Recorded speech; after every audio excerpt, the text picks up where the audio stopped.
AP mega DSC 2025 ఫలితాలను Kurnool teachers academy state zonal జిల్లా ర్యాంకుల ప్రభంజనం. 1050 పైగా ఉపాధ్యాయ ఉద్యోగాలను సాధించి రాష్ట్రంలో ఉపాధ్యాయ ఉద్యోగాల తయారీ కేంద్రంగా మారిన Kurnool teachers academy. SA social లో జి కోదండరాముడు 86.07 మార్కులతో జిల్లా second rank and state 13th rank Kurnool జిల్లా. టి ఉమాదేవి 81.48 మార్కులతో జిల్లా 14th rank and TGT zonal 24th rank Kurnool జిల్లా. ఎస్ఏ ఇంగ్లీష్ లో ఆర్ సాయి నవీన్ 85.89 మార్కులతో జిల్లా first rank and state 17th rank Kurnool జిల్లా. ఎస్ జయకర్ 80.5 మార్కులతో జిల్లా 10th ర్యాంక్ కర్నూలు జిల్లా. ఎస్ఏ మ్యాథ్స్ లో కె రచన 79.50 మార్కులతో PGT zonal second rank, TGT zonal 11th rank, SA జిల్లా 18th ర్యాంక్ అనంతపురం జిల్లా. పి భార్గవ్ 83.67 మార్కులతో TGT zonal 5th rank, SA జిల్లా 13th ర్యాంక్ ఈస్ట్ గోదావరి జిల్లా. ఎం హరిత 81.55 మార్కులతో ఎస్ఏ జిల్లా 10th rank, TGT zonal 7th rank Kurnool జిల్లా. వి హేమలత 78.06 మార్కులతో ఎస్ఏ జిల్లా 20th rank, TGT zonal 15th rank Anantapur జిల్లా. పి హరిత 82.44 మార్కులతో ఎస్ఏ జిల్లా 8th rank, TGT zonal 14th rank Anantapur జిల్లా. కె వెంకటేశ్వర నాయక్ ఎస్టీ కేటగిరీలో PGT and TGT zonal first rank Kurnool జిల్లా. ఎస్ ఆనంద్ కుమార్ ఎస్టీ కేటగిరీలో ఎస్ఏ జిల్లా సెకండ్ ర్యాంక్ కడప జిల్లా. A Lakshmana Babu principal Kurnool జిల్లా. ఎస్ఏ బయాలజీలో ఏ హరినాథ్ 84.65 మార్కులతో స్టేట్ 6th అండ్ జిల్లా 4th ర్యాంక్ కర్నూలు జిల్లా. వి నవీన్ కుమార్ 80.48 మార్కులతో జిల్లా 18th rank, PGT zonal 17th rank Kurnool జిల్లా.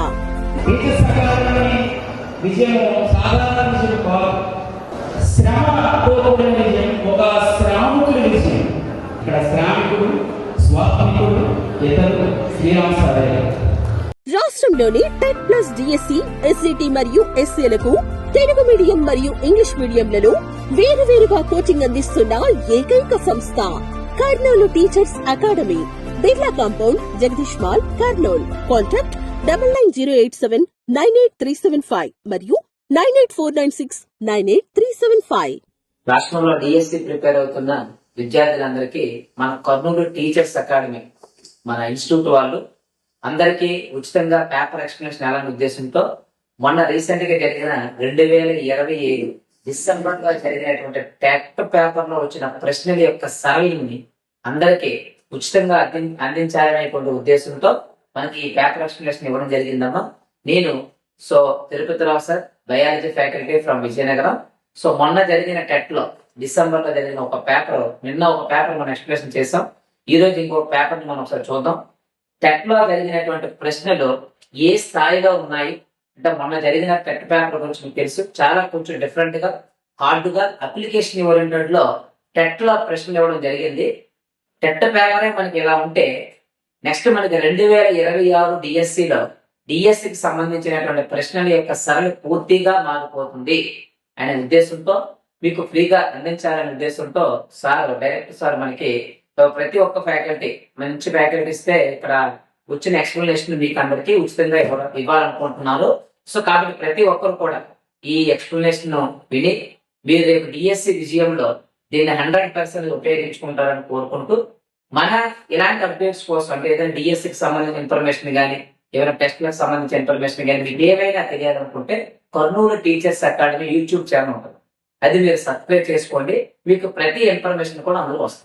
ఓకేనండి, మనం ఒకసారి పేపర్కి సంబంధించి చూద్దామండి. అందరూ ఒకసారి జాగ్రత్తగా చూడండి. మనకి ఫస్ట్ మొన్న జరిగినటువంటి పేపర్లో ఒక బిట్ అండి, ఇది ఒక క్వశ్చన్. ఈ క్వశ్చన్ ఒకసారి చూడండి ఎట్లా వచ్చిందో. చాలా అప్లికేషన్ ఓరియంటెడ్ లో ఉంది బిట్టు. ఒక టెట్ పేపర్ యొక్క ప్రశ్న ఈ స్థాయిలో ఉందంటే మీరు ఒకసారి అర్థం చేసుకోవాలండి పేపర్ ఎట్లా మారుతుంది అనేది. ఇప్పుడు ఇవ్వబడినటువంటి క్వశ్చన్ జనరల్ గా అడిగాడు, బట్ వాస్తవానికి ఇది మనకి 8th class text book, 10th class text book link చేసి ఇచ్చినటువంటి బిట్ అండి. ఇది ఏమి ఇచ్చారు చూడండి. వాతావరణ మార్పులకు సంబంధించాను, వాతావరణ మార్పులకు సంబంధించి సరైనటువంటి వాక్యాలు ఏంటన్నాడు. సరైన వాక్యాలు అడిగారండి. వాతావరణ మార్పులకు సంబంధించి సరైన వాక్యాలు ఏంటి అని అడిగాడు. జాగ్రత్తగా ఆప్షన్ చదివి మళ్ళీ ఆన్సర్ సెలెక్ట్ చేయాలి. మనం మానవుని రహితం ఉంది. విచక్షణ రహితమైన చర్యల వల్ల వాతావరణ మార్పులకు కారణమవుతాయన్న రహిత అన్నది గమనించాలి మీరు. సో కాబట్టి ఇది కాదు. వాతావరణ మార్పు కారణంగా అకాల వర్షాలు, కరువు లాంటి పరిస్థితులు సంభవిస్తాయి. ఇది రైట్ ఆన్సర్. ఎస్, వాతావరణంలో మార్పులు కానీ ఎదురైతే మీకు తెలుసు చేంజ్ అవ్వడం వలన మనకి అకాల వర్షాలు, కరువు లాంటి పరిస్థితులు ఏర్పడవచ్చు. రోజువారి వాతావరణ పరిస్థితులలో కలిగేటువంటి మార్పులనే క్లైమేట్ అంటారు. సాధారణ వాతావరణ పరిస్థితిని మనం ఏమంటామంటే క్లైమేట్ అని అంటాం. క్లైమేట్ ఎట్లా సంబోధిస్తుంది? గ్లోబల్ వార్మింగ్, ఓజోన్ పొర క్షీణత మరియు ఆమ్ల వర్షాలు వాతావరణ మార్పు యొక్క ఇటువంటి పర్యావసనం వాటి వల్ల జరిగేటువంటి ఎఫెక్ట్. ఇది కరెక్టే. అంటే మీరు అర్థం చేయాలి, ఎక్కడ ఇందులో మనకు సంబంధించినటువంటి 3 అంశాలు క్లియర్ గా కనిపిస్తున్నాయమ్మా. ఏంటి సార్ అంటే ఇదైతే మనకి అర్థం చేయాలి, మానవుని యొక్క విచక్షణారహితమైనటువంటి చర్యలు వాతావరణ మార్పులకు కారణమవుతాయి అని అన్నాడు. ఇక్కడ సరైన వాక్యం అన్నది కదా, సహిత చర్యలు అయితే అవుతాయి. సో కాబట్టి ఇది రైట్ ఆన్సర్. అలాగే మనం చూసుకున్నట్లయితే మనకి ఇప్పుడు సరైన వాక్యాలు ఎందుకు చేయమన్నాడు కాబట్టి ఒకసారి జాగ్రత్త రాసి చూడండి. అందరూ ఇందులో ఏ సెలెక్ట్ చేయాలో చూడాలి. సో ABC అంటే ఈ 3 చర్యలు అన్నాడు.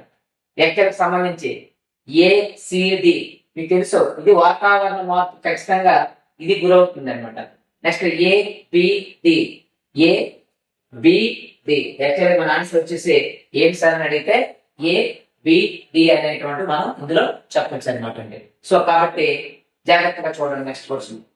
నెక్స్ట్ మనం చూసుకున్నట్లయితే క్రింది ప్రవచనాలు చదివి సరైన వాక్యాన్ని ఎంపిక చేయండి అన్నాడు. ఇందులో 2 స్టేట్మెంట్స్ ఇచ్చాడు. అందులో సరైన వాక్యం ఏంటని ఇచ్చాడు. యాక్చువల్గా మనకి కేంద్రకంలో ప్రోటీన్ల తయారీకి కావలసిన DNA ఇక్కడ చిన్నది ఉంటుందండి, కావలసినటువంటి DNA.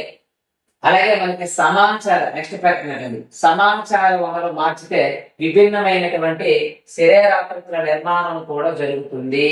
యాక్చువల్ గా ఇక్కడ B is the right answer, A is the wrong answer అండి. ఓకే, ఇది మనం ఎక్కడ సార్ అంటే కణం అనేటువంటి పాఠంలో, సెల్ అనేటువంటి పాఠంలో కణాంగాల గురించి చెప్పినప్పుడు వాటి ప్రస్తావన మనకి రావడం జరుగుతుందమ్మా. అలాగే మనకి జాగ్రత్తగా చూడండి.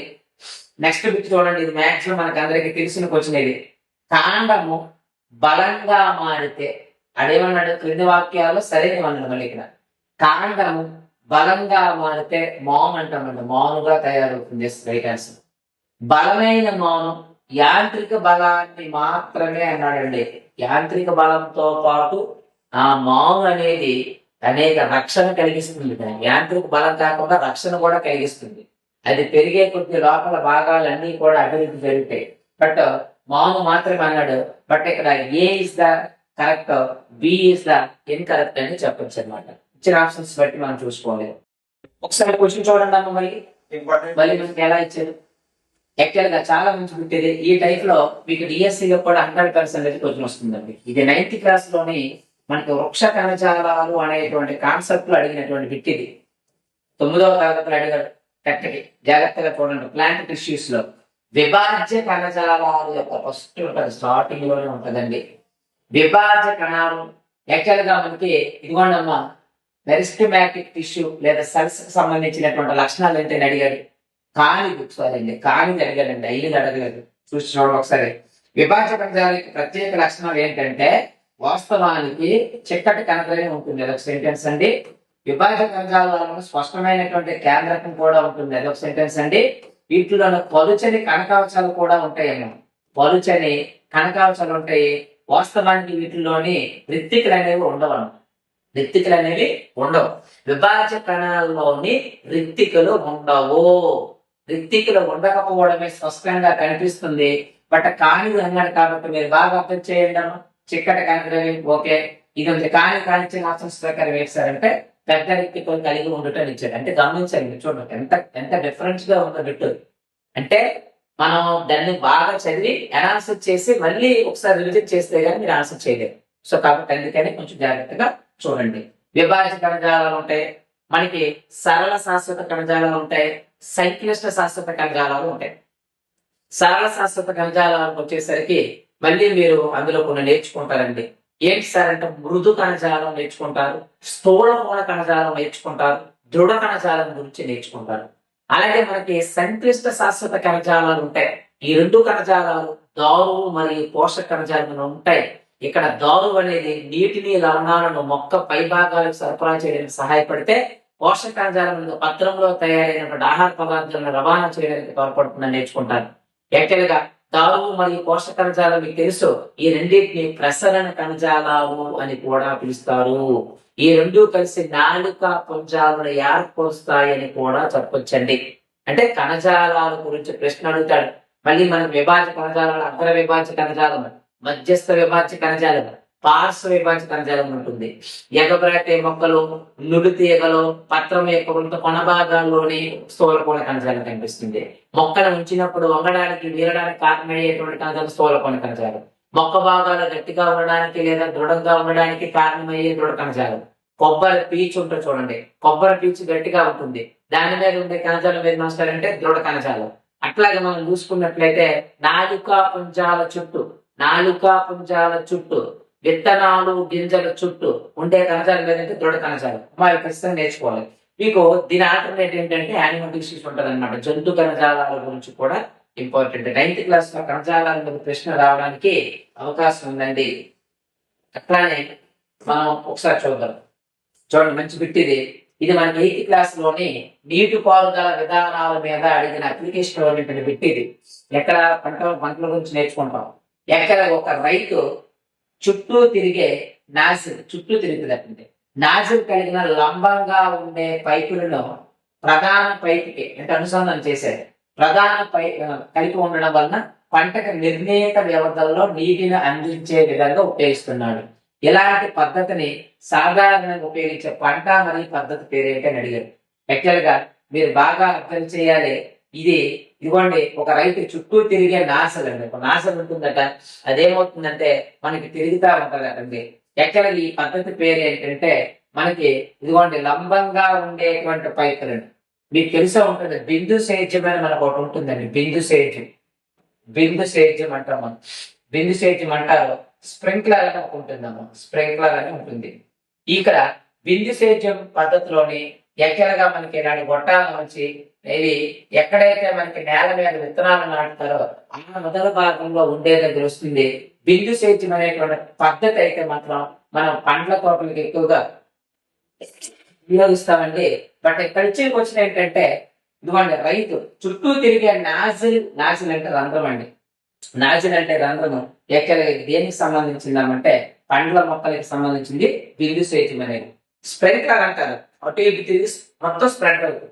అది కాఫీ తోటలకి సంబంధించినటువంటి విధానం అని మనం చెప్పొచ్చు అనమాట.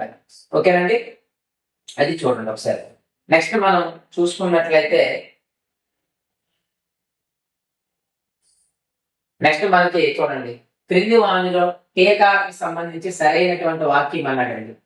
టీకాలకు సంబంధించి సరైనటువంటి వాక్యం ఇవి సాధారణంగా ఇంజెక్షన్ లాంటివంటివి కాదు. వ్యాధికారక జీవులను చంపేందుకు కావలసిన రసాయనాలను కలిగి ఉంటాయి కాదు. మళ్ళీ ఇవి మానవ శరీరంపై ఎలాంటి ప్రభావాన్ని చూపవు అన్నాడండి. యాక్చువల్గా ఇవి శరీరంలోని రోగ నిరోధకతను పెంచడానికి అవసరమైన చనిపోయిన లేదా బలహీనపరచబడినటువంటి సూక్ష్మజీవులను కలిగి ఉంటాయి. Right answer. ఇచ్చిన ఆప్షన్స్ ప్రకారం టీకాలకు సంబంధించి సరైన అంశం ఏదంటే ఇది. దీన్ని ఎలా చెప్పొచ్చు అంటే మనకి టీకాలకు యాంటీబయాటిక్స్ కి కొన్ని తేడాలు ఉంటాయి. టీకాలు అనేసరికి మనం ఏదైనా వ్యాధి రాకముందే వ్యాధుల నుండి నివారణ కోసం టీకాలు లేదా వ్యాక్సిన్స్ తీసుకుంటాం. ఈ పద్ధతిని ఎడ్వర్డ్ జెన్నర్ అనే ఒక సైంటిస్టు మనకి మసూచి అనే వ్యాక్సిన్ కనిపెట్టడం ద్వారా మనకి అమల్లోకి వచ్చింది. పెన్సిలిన్ అనే ఒక యాంటీబయాటిక్ ఉంటుంది. వ్యాధి వచ్చిన తర్వాత తగ్గడం కోసం లేదా ఏదైనా బ్యాక్టీరియాలను చంపడం కోసం తీసుకుంటే యాంటీబయాటిక్స్ అవుతాయి. యాంటీబయాటిక్ మొదటి పేరు ఏంటంటే మీకు తెలుసు పెన్సిలిన్ అనే ఒక యాంటీబయాటిక్ ఉంటుంది. దీన్ని పెన్సిలియం మ్యుటేటమ్ అనే ఒక శిలీంధ్రం నుండి మొదటిసారిగా వేరు చేసిన శాస్త్రవేత్త అలెగ్జాండర్ ఫ్లెమింగ్. సో టీకాల పద్ధతి వేరు, యాంటీబయాటిక్స్ పద్ధతి వేరు. సో ఇక్కడ ఇచ్చిన ఆప్షన్స్ ప్రకారం 4th one is the right answer అండి. నెక్స్ట్ మనకు చూడండి మనం అందరూ ఒకసారి చూడండి ఎలా ఇచ్చాడు. క్రింది ప్రక్రియలో నేల నుండి నీరు మొక్కల యొక్క ఆకుల్లో చేరడానికి సహాయపడేవి అని ఇచ్చాడండి. సాధారణంగా మనకి వేర్లు నీటిని పీల్చుకునేటువంటి ప్రక్రియ ద్రవాభిసరణ కింద ఉదాహరణ చెప్పొచ్చు. మన 9th క్లాస్ లో ఉంటుంది ఇది. అట్లానే మనకి బాష్పోత్సేకం కూడా చెప్పొచ్చు. ఎందుకు సార్ బాష్పోత్సేకం జరుగుతున్నప్పుడు మొక్కల యొక్క పత్రాల్లో ఉండే నీరు ఆవిరి రూపంలో కోల్పోతాయి. బట్ అది ముందు నేలలో మృతికలో మూల కేశాలు వేర్ల ద్వారా గ్రహించి దారులు చేరి అక్కడి నుంచి పైకి పంపబడి పోతాయి. బట్ ఈ ప్రక్రియలో కూడా ఇది పాత్ర వస్తుంది. బీసీ ఎక్కడైనా ఉంటుంది రైట్ ఆన్సర్ అన్న. సో బీసీ ఉన్న చూసుకోండి, ఇది రైట్ ఆన్సర్ అనమాట. ఓకేనండి. సో ద్రవాభిసరణ, బాష్పోత్సేకం ఇచ్చిన ఆన్సర్స్ ప్రకారం రైట్ ఆన్సర్స్. నెక్స్ట్ వన్ చూడండి, మనకి 2018 ఇది అంతర్జాతీయ జల దశాబ్ద కాలం అనేది. అంతర్జాతీయ జల దశాబ్ద కాలం కింద యుఎన్ లో ప్రకటించింది 2005 నుంచి 2015 మధ్య కాలాన్ని. ఇక్కడ మీకు దీని యొక్క దేనికి సంబంధించి ఇచ్చాడమ్మా. యాక్చువల్ గా మనకి ఇచ్చిన ఆప్షన్స్ ప్రకారం ఏంటి మాస్టర్ అంటే జీవనం కోసం నీరు అండి, వాటర్ ఫర్ లైఫ్ అని ఉంటుందమ్మా. అదేంటి అని అడిగారు అనమాట. యాక్చువల్ గా మీకు చాలా మంది జాగ్రత్తగా గుర్తుపెట్టుకోండి, మార్చి 22వ తేదీన దీన్ని 2005వ సంవత్సరం నుంచి ప్రపంచ నీటి దినోత్సవంగా నిర్వహించడం జరుగుతుందండి. ప్రపంచ నీటి లేదా ప్రపంచ జల దినోత్సవం కింద మనం మార్చి 22వ తేదీన దీన్ని వరల్డ్ వాటర్ డే అని కూడా మనకి పిలవడం మనకు కనిపిస్తుంది. ఎప్పటి నుంచి నిర్వహిస్తున్నారంటే దీన్ని 2005వ సంవత్సరం నుంచి నిర్వహిస్తున్నారు. మార్చి 22 మీకు మార్చి 21 అయితే ప్రపంచ అటవీ దినోత్సవం అని చెప్తారండి. మార్చి 22 అయితే ప్రపంచ నీటి లేదా జల దినోత్సవం అని చెప్తారండి.